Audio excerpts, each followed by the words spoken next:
Aren't you sick of your roller set being damp in the morning?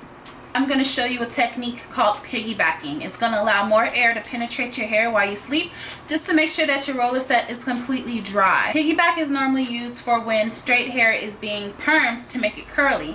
So when somebody has really long hair, a regular size rod won't wrap around it to ensure even distribution of the perm solution to make sure that you get a nice even curl. Well, I took that technique and I put it to my natural hair, and my hair dried so fast I didn't have to worry about putting my hair in a poof when my roller set doesn't come out in the morning. So you guys keep watching and I'm going to show you how I did it. I roller set my hair recently. I've noticed that right in the top it's really damp in the morning, even when I do everything that I can to help dry it out. That's because my hair is too thick and I need to do a different method of curling my hair in order to get that hair to dry and the curl to set. So whenever you're doing a piggyback method, you need 2 different size rods, enough to cover the whole section or your whole head. So no matter what size rod you're going to do, you're going to want one larger and one smaller. So get one size up and one size down. Just make sure that the bottom is smaller than the top. Nylon roller picks are an absolute must for a piggyback roller set. They help keep the perm rod secure. This is a Flare-Saw sprayer. It's a fine mist sprayer. You can find it anywhere online. I'll leave a link for you in the description box. After you've missed your hair, you want to create your sections for the piggyback wrap. I'm only going to do the top of my head since that part has the most trouble drying. You can do your whole head if you want, or just certain spots for the piggyback wrap. Then I'm going to take my styling aid. It's a high hold gel. And I'm going to work that through my hair. And now for the sectioning for the piggyback wrap. The regular roller set, you don't want the width of the hair to exceed the width of the roller, but you are only going to put the smallest rod closest to the scalp, like probably halfway down. You're going to place the rod behind the hair, wrap the hair around the rod, then roll the rod down to your scalp. The part that's left out, you're going to use that to give some tension to the rod to make sure that it's secure to your scalp. Once the rod is low enough, you want to secure it, and you want to make sure that it's tight enough to stay but not tight enough to give you a headache or cause any discomfort. So the hair that's left out, that's going to be the second part of your piggyback wrap. So now the remaining hair, you're going to pull taut and detangle. You want to make sure this portion is really smooth because this is the part that is most visible. And now you're going to take the larger size rod. Make sure that bottom portion is really secure. You're going to add a little bit of tension and place the larger rod in front of the hair and wrap the hair around that rod. Then you want to roll it down on top of the smaller rod and then secure.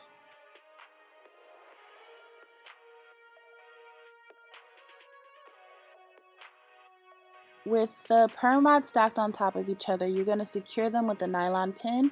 You're going to place that pin in between the rubber on the top rod and the bottom rod to keep them firmly in place from shifting around while you're working.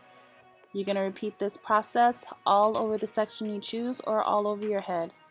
Now I'm going to run that back so you can get a closer look, because it is really important that the bottom rod, you wrap the hair going back, and on the top rod you roll the hair going forward.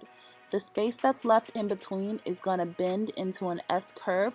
That way it's going to keep the curl continuous instead of having a weird break in between.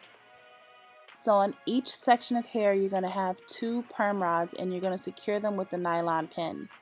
Eventually your whole head will either look like this if you're wrapping your entire head, or just a section. So here's another view. Smaller roller on the bottom, wrap the hair behind, secure it down to your scalp.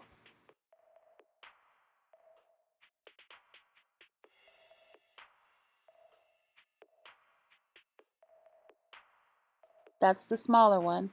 The larger one goes on top. Roll that hair forward and then secure.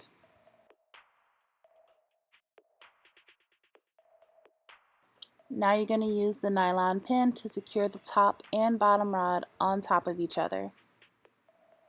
It's like it's a piggyback.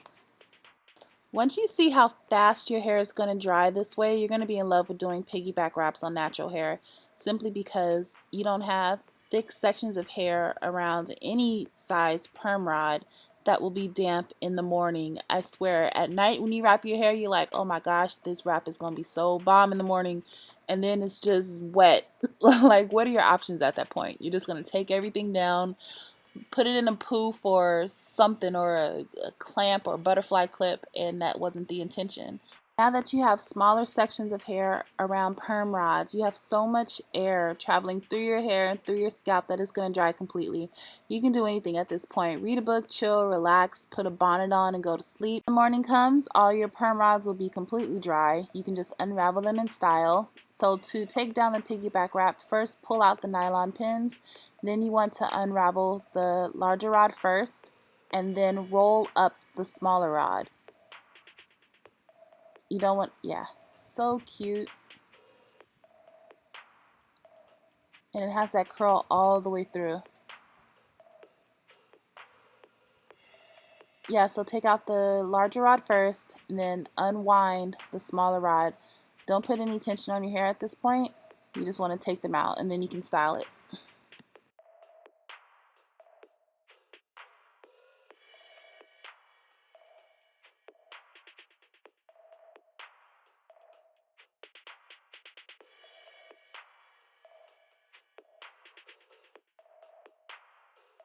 After I fluff my piggyback wrap, I'm going to use some apricot castor oil to add some shine and conditioning to my hair. Next, I'm going to get my afro pick and really pick my roots out. I want this style fluffy and not flat to my hair.